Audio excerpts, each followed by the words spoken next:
ఎప్పుడైనా సరే ఏదైనా అకస్మాత్తుగా చూడకూడదు చూసామనుకోండి, ఎలా ఇప్పటికిప్పుడు స్నానం చేయడానికి అవకాశం లేదు, ఎలాగ మరి చాలా దోషభూయిష్టమైన విషయం చూశానే, ఈ పాపం పోవాలంటే అనుకున్నాను అనుకోండి, వెంటనే ఏమిటంటే గరికిని ముట్టుకుంటే చాలు పోతుంది.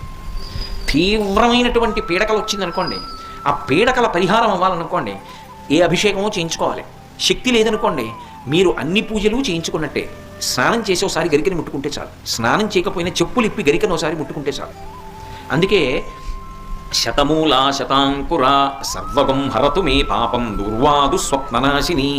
ఓ శతమూలా శతాంకుర, నువ్వు అనేకమైన వేర్లతో ముందుకెడుతుంటావు, అటువంటి అంకుర నిన్ను ముట్టుకుంటున్నాను. దీనివల్ల ఏమవుతోంది? సర్వగం హరతు మే పాపం, నా పాపములన్నీ పోతున్నాయి. దుస్వప్ననాశిని, దుస్వప్నములు పీడకల యొక్క ఫలితము పోతోంది.